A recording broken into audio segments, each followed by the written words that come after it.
Story 1. The Call from Nowhere.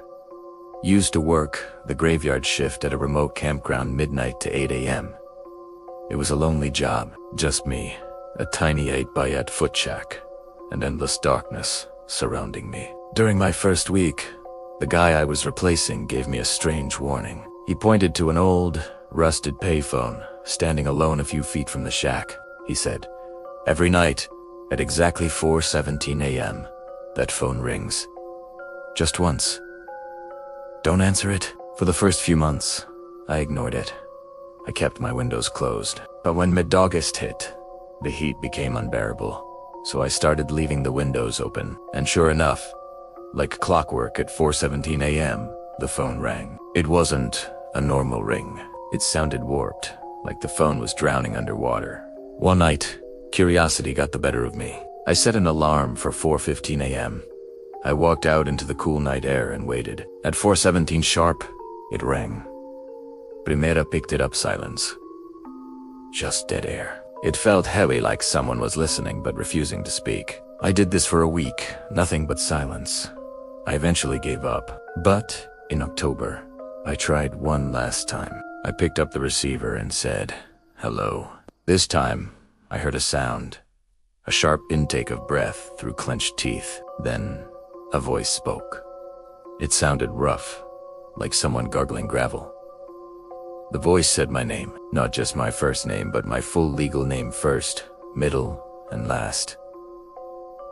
My blood ran cold. I slammed the phone down, my hands shaking. Primera dialed *69 to trace the call.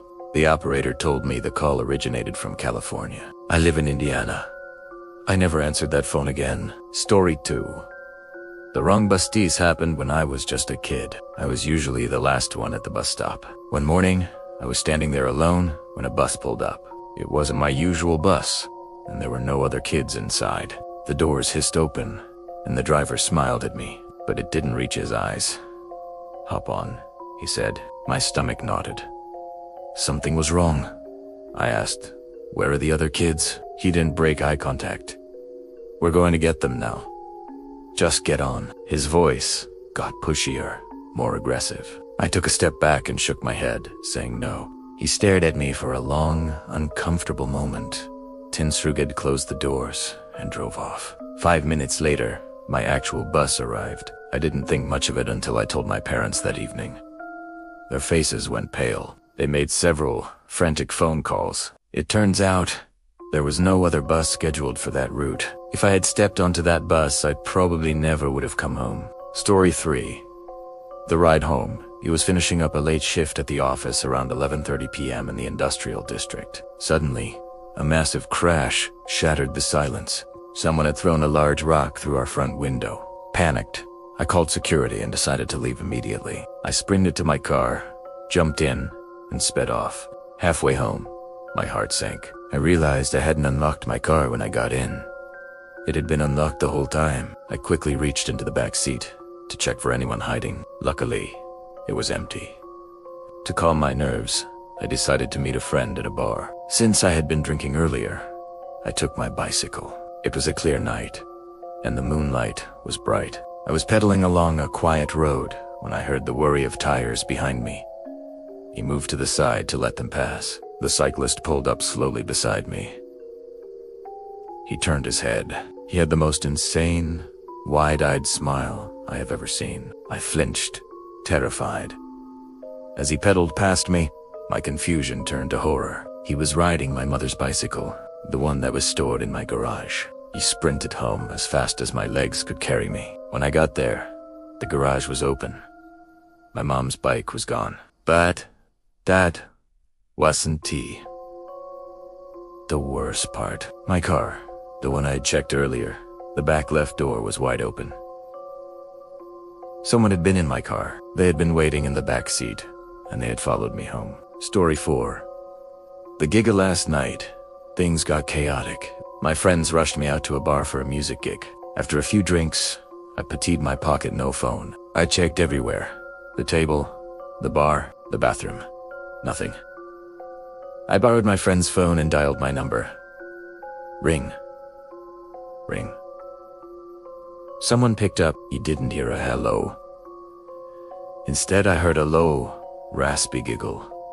Then, click. They hung up.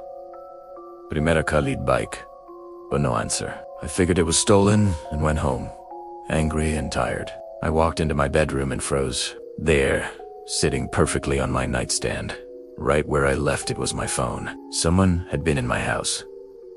Someone was in my room when I called, and when I heard that giggle, they were standing right beside my bed. Story 5. The neighbor from hell. A few years ago, I rented a newly renovated apartment from a friend. It seemed perfect, except for the neighbor. She was a woman in her mid-40s SA but looked decades older. Every night, she would blast religious radio shows and scream at the walls. One night, I couldn't take it anymore. I knocked on her door to ask her to keep it down. She opened it just a crack. The smell hit me first, routing food and filth. Through the gap, I saw the walls were covered in scribbles, crosses, the words Jesus and angels painted in frantic red and black letters. The windows were painted black. She just stared at me with dead eyes, then slammed the door. Daria started the next night. My girlfriend was staying over. I woke up in the dead of night. The room was pitch black, but I could see a silhouette standing right next to my side of the bed. I thought I was dreaming. I blinked, trying to clear my vision. Then the shadow spoke. You should lock your doors at night. It was her. My neighbor. She was standing inches from my face, holding a heavy metal object in her hand. Before I could scream, she turned and calmly walked out of my apartment. The next morning, the police were everywhere. They found her outside, carrying a plastic bag with a dead animal inside.